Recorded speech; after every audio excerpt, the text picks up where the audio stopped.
اگرچہ بعض جگہوں پہ بھاگنا جائز ہے، بعض صورتوں میں تعاون سے نہیں، مطلقاً جان بچانے کے لیے، بعض جگہ اگرچہ جان بچانے کے لیے حالات پیدا ہو جائیں تو شریعت کہتی ہے پہلے جان بچاؤ، بھاگنا جائز ہے، مگر سرکار نے فرمایا تعاون سے نہیں بھاگنے دینا میں نے۔ تو تعاون میں بھاگنا ڈر کے موت سے، اس کو گناہ کبیرہ قرار دیا، اور دوسری جگہ بھاگنے کو دین قرار دیا۔ کس بھاگنے کو؟ کہتے ہیں مثل خانہ کے دروازے زلزلہ شدہ، کہ گھر میں زلزلہ آ گیا اور وہ اس طرح حج کو لے رہا ہے، یہاں کوئی اگر باہر نکل کے کھڑا ہونا چاہتا ہے تو شریعت اجازت دیتی ہے۔ کوئی توکل والا کہتا ہے وہ اپنی جگہ، لیکن اجازت ہے، کیونکہ یہ ایک عادی سبب ہے، عادی سبب۔ یہ قانون ہے، ایک ہوتا ہے عادی سبب، ایک ہوتا ہے وہمی سبب۔ تو جہاں جان کو عادی سبب کے ذریعے موت کا خطرہ ہو، شریعت وہاں آگے بھاگ جانے کی، وہاں سے چلے جانے کی اجازت دیتی ہے، اور جہاں صرف وہمی سبب کا خطرہ ہو وہاں شریعت ڈٹ جانے کا حکم دیتی ہے۔ چونکہ پتا تھا اللہ کو ازل سے اور اللہ کے رسول علیہ السلام کو، سرکار تاجدار ختم نبوت صلی اللہ علیہ وسلم ہے، سرکار کو پتا تھا 15ویں صدی میں کرونا نے بھی حملہ کرنا ہے مسلمانوں پر، اور کہیں میرے غلام اس وقت علاج ڈھونڈیں کہ کیا کرنا ہے تو ان کو اس وقت کوئی کمی نہ آئے۔ سرکار تو روشنی دے کے گئے ہیں۔ تو دو طرح کے اسباب ہیں، یعنی سامنے کنواں ہے، اب وہاں کوئی کہے میں نے گرنا ہی گرنا ہے، میرا توکل ہے، تو ہم کہیں گے یہ حرام ہے گرنا، چونکہ کنویں میں گرنے سے موت کا آنا یہ سبب عادی ہے۔ آگ لگی ہوئی ہو، کوئی کہے مجھے کچھ نہیں ہوتا میں نے گرنا ہی گرنا ہے، تو ہم کہیں گے رکو اور روکو اس کو، چونکہ یہ آگ موت کا سبب عادی ہے۔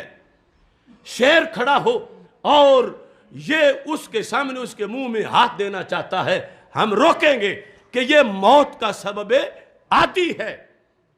تلوار سامنے رکھ کے کوئی کہے میں نے ہاتھ مارنا ہے، ہم کہیں گے وَلَا تُلْقُوا بِأَيْدِيكُمْ إِلَى التَّهْلُكَةِ، یہ کٹ جانے اور نقصان کا سبب عادی ہے۔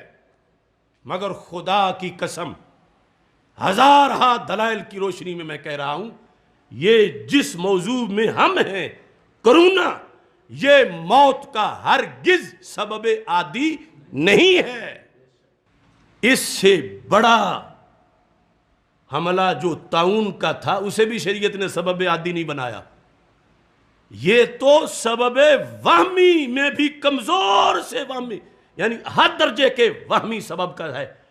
تعاون کہ جس میں ہزاروں لوگ، یعنی آج تو پتہ ہے ہی نہیں نا کوئی ایک بندہ بھی کرونے سے مرا ہے کہ نہیں، جو کرونا خود ہی نظر نہیں آیا، میڈیا جسے مار رہا ہے یا جو گنتی بیرون ملک ہو رہی ہے یا جو کچھ ہو رہا ہے، باہر کا تو پتہ نہیں، یہاں کے جو معاملات ہیں، کرونا کی بیس پر کہیں سڑک پہ کوئی بے ہوش بندہ گرا پڑا ہو اور عام عوام کو پتہ چل گیا یہ کرونا کا مریض ہے، اور یہ دوسرے نے اٹھایا ہے وہ بھی مر گیا ہے، تیسرا انہیں اٹھانے آیا ہے وہ بھی مر گیا ہے، تو ایسی کوئی چیز ہی نہیں، محض وہم کی بنیاد پر، اور وہ خود اپنی کٹ ہے، اپنا چیک ہے، اپنا ہی یعنی مرتا کوئی کسی طرح کا ہے، انہوں نے تو اس کو نام دینا ہے کرونا کی طرح مر گیا۔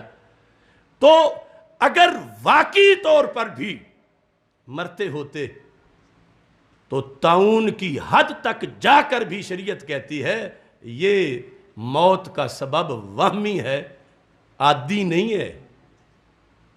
تم سبب عادی ہوگا تو پھر شریعت کہتی ہے نکل جاؤ، جان بچاؤ، لیکن سبب وہمی پر شریعت کہتی ہے ڈٹ جاؤ۔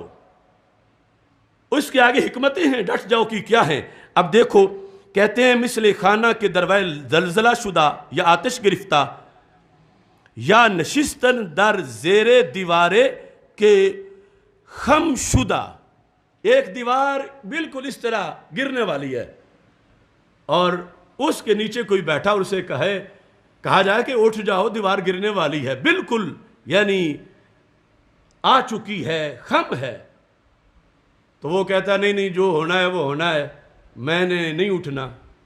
تو شریعت کہتی ہے نہیں، اب تم غلط کر رہے ہو. یہ عادی سبب نظر آ رہا ہے.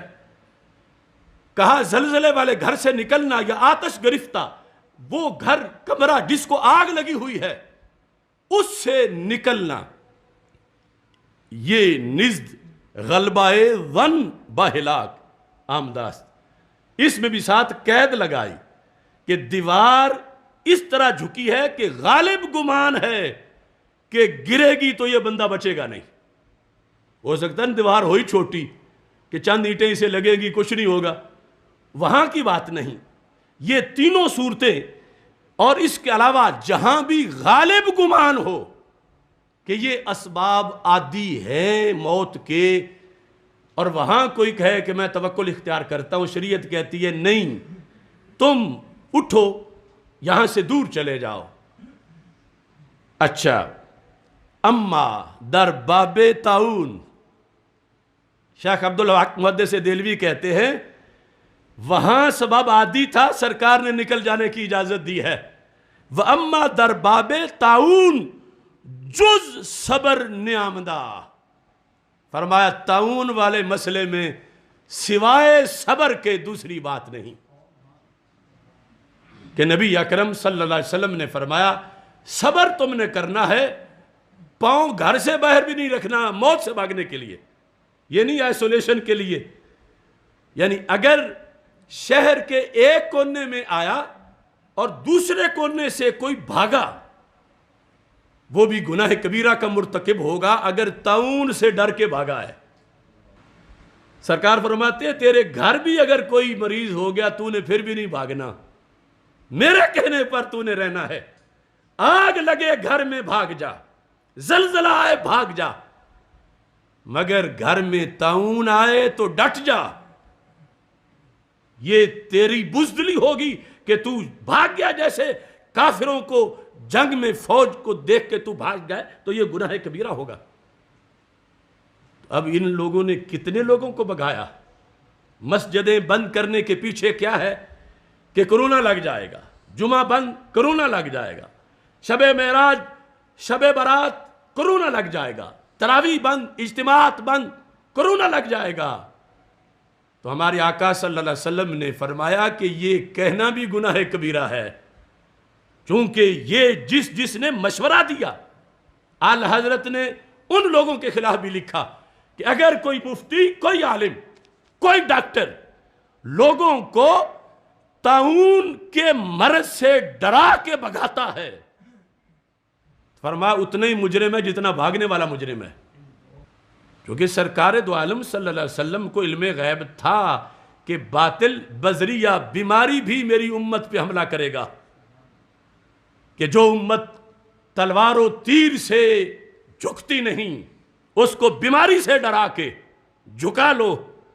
تو میرے آقا صلی اللہ علیہ وسلم نے واضح کیا کہ ایسے کسی سبب کی بنیاد پر کوئی چھٹی نہیں ملے گی، محض وہم کی بنیاد پر.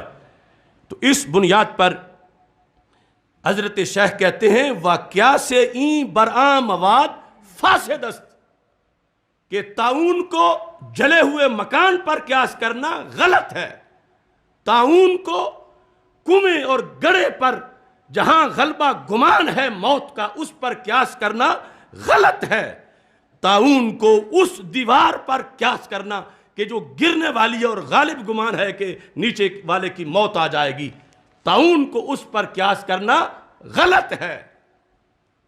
تو یہ تو طاعون کے بارے میں بھی نہیں کہا جا سکتا تھا جو کہ نظر آ رہا ہے، اس کا پھوڑا نظر آ رہا ہے، بندے مر رہے ہیں، سب کچھ ہے، تاریخ میں وہ ثابت ہے پہلے، اور جس کا حیت ہی جس کی مشکوک ہے اور اس معاشرے میں ہے ہی نہیں، چلو جس کو ہے اس کا ایک علیحدہ مسئلہ ہے. تو یہ ساری کروڑوں لوگوں کو صرف ایک وہم کی بنیاد پر فرائض سے واجبات سے پیچھے ہٹا کے اور پاکستان کی معیشت کو تباہی کی طرف لے جانا، اور پھر محتاج بن کے غیروں سے قرضے کے لقمے لے کر اس قرضے پر اپنی غیرت بیچ کے لومڑیوں کی طرح ان کے سامنے لیٹ جانا، سرکار اس لیے پہلے فرما گئے۔ اور یہ میں اس لیے پیش کر رہا ہوں کہ آگے بھی ایسے حملے ہوں گے، خدا بچائے نہ ہوں، لیکن ہمیں تو مسلح ہونا چاہیے اپنے علم سے، اپنے دین سے، کہ ہمارا دین کیا کہتا ہے، کہ ہم کس طرح کریں، کیا ہوگا۔ اب دیکھو کتنا افسوس ہے اس پورے طبقے پر، اور انہوں نے پوری کمپین چلائی ہے، ان مولویوں نے کمپین چلائی ہے کہ بند کر دو، بند کر دو، بند کر دو۔ پہلے ان کے پاس وزیر آئے ہیں، ان کے گھروں میں، ان کے مدارس میں، اور یہ بڑا فخر محسوس کر رہے تھے۔ اس وقت وہ انہیں اپنا مشن دینے آئے تھے، اور یہ کہہ رہے تھے ہم حکومت سے منوائیں گے۔ حکومت نے انہیں استعمال کیا، اور ادھر ہزاروں لوگ پیٹ رہے ہیں، تبرے بول رہے ہیں، ماتم کر رہے ہیں، وہاں کرونا اندھا ہے، اور ادھر عبادت کے اندر دخل دیا گیا، عبادتوں پر، اور پھر پولیس گردی کی مساجد پر۔ تو اس بنیاد پر یہ ایک حوالہ میں پیش کر رہا ہوں، اور ہم نے تو کسر اس وقت بھی نہیں چھوڑی تھی جب مدارس بند تھے، ہمارا کھلا تھا، اور ہم نے اینٹی کرونا سیمینار کیا تھا، اور مجھ پہ FIR کٹی تھی، اور کاٹی بھی انہوں نے تھی جو پولیس والے بیٹھ کے پہلے سنتے رہے تھے، کہ جب واپس تھانے پہنچے تھے تو انہوں اوپر سے حکم تھا کہ FIR ضرور کاٹنی ہے۔ اللہ کا فضل ہے، ہم نے کلمہ حق بلند کیا، لیکن آگے منہ بند کرنے کے لیے، ہماری آواز دبانے کے لیے اتنے ہرکارے ہیں امریکہ تک۔ اب وہ کس کس کے کان میں ہم جا کے بتائیں، کس کس کو بتائیں، کس کس تک پہنچائیں، لیکن اللہ کا فضل ہے ہم سرخرو ہیں، نہ ہم نے سوشل ڈسٹینس کا کلمہ پڑھا، نہ مساجد بند کی، نہ جمعہ بند کیا، اور اللہ کے فضل سے ہر مرحلے پر جو وقت کی ضرورت تھی، جو ہماری تحریک صراط مستقیم کا بالخصوص، اور تحریک لبیک یا رسول اللہ صلی اللہ علیہ وسلم کے مقاصد میں سے ایک مقصد یہ ہے کہ وقت پر دین کی دلیل کو اجاگر کیا جائے، اور حسینیت کی آواز دی جائے، اگرچہ یزید روپ بدل کے آتے رہے ہوں۔ تو اس بیس پہ یہ آج کا موضوع اب اختتام کو پہنچ رہا ہے۔ احتیاط اور توکل دونوں ضروری ہیں۔ اب کمرہ ہو، آگ لگی ہو، اب یہاں والا کوئی کہے میں نے نہیں اٹھنا، تو ہم کہیں گے یہ توکل نہیں، سبب عادی آ گیا ہے موت کا۔ ہم جیسا بندہ جو ہے تو ہم اس کو اٹھانے کی دعوت دیں گے، اور دوسری طرف محض وہم کی بنیاد پر کوئی لیٹ دے جائیں، وہم تو کتنا ہے، اگر میں 1000 قسم بنا کے معاشرے کی آج بتاؤں تو اتنے دلائل دے سکتا ہوں کہ کل کوئی بندہ گھر سے باہر قدم ہی نہ رکھے، یعنی جو ڈرنے والے ہیں۔ اس قدر سوسائٹی کے اندر وہم کے طور پر، حقیقت تو نہیں ہوگی، وہم کہ وہ اتنی ایک بلا آ گئی ہے، فضا میں شامل ہے، جو بھی دھوپ کے اندر سیدھی سوا پڑے تو بندے کے چہرے پر سیاہ داغ بنتے ہیں، اور پورا چہرہ شام تک سیاہ ہو جاتا ہے۔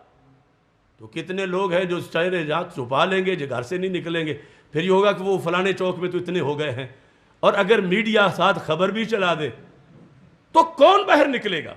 یا ویسے حقیقی طور پر وہم ہو، مثلا یہ ہے کہ دہشت گردی پھر شروع ہو گئی ہے، مساجد میں پتہ چل گیا ہے، وہ خاص جنہیں پتہ چل جاتا ہے اور دھماکے ہو جاتے ہیں، وہ کہہ رہے ہیں کہ اتنے خود کچھ بمبار لاہور میں داخل ہو گئے ہیں، تو لہٰذا 27ویں شب پہ انہوں نے دھماکے کرنے ہیں، تو اب کوئی بھی مسجد میں نہ جائے، یعنی کرونا والا ماحول نہ ہو، ایسا کہا جائے۔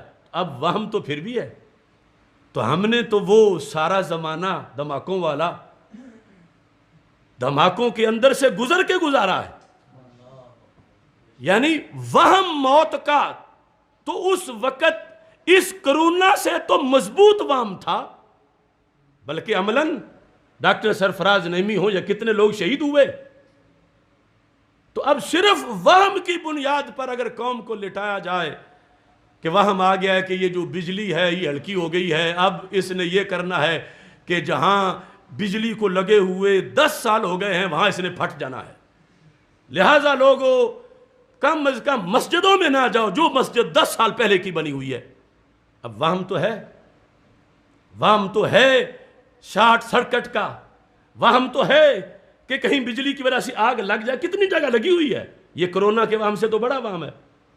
تو کیا لوگ گھروں سے باہر نکل جائیں، تجارت چھوڑ دیں، ملک چھوڑ دیں، لوگ مسجدیں چھوڑ دیں، دکانیں چھوڑ دیں؟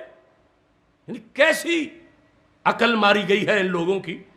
تو اس بنیاد پر آئندہ کے لحاظ سے سارے حضرات، عوام، علماء اس چیز کو ذہن میں رکھیں. یہ باطل کے ہتھ کنڈے جو ہیں ان کے مقابلے میں دین محمد صلی اللہ علیہ وسلم پہلے سے علاج کر چکا ہے. اللہ تعالی ہم سب کا حامی و ناصر ہو. وآخر دعوایا ان الحمد للہ رب العالمین. الحمد للہ رب العالمین والعاقبۃ للمتقین والصلاۃ والسلام علی رسولہ الکریم. استغفر اللہ لا الہ الا اللہ وحدہ لا شریک لہ لہ الملک ولہ الحمد وہو علی کل شیء قدیر. اللہم ارنا الحق حقا وارزقنا اتباعہ وارنا الباطل باطلا وارزقنا اجتنابہ. عذیب الباس رب الناس اشف وانت الشافی شفاء لا یغادر سقما. وصلی اللہ تعالی علی حبیبہ خیر خلقہ سیدنا مولانا محمد.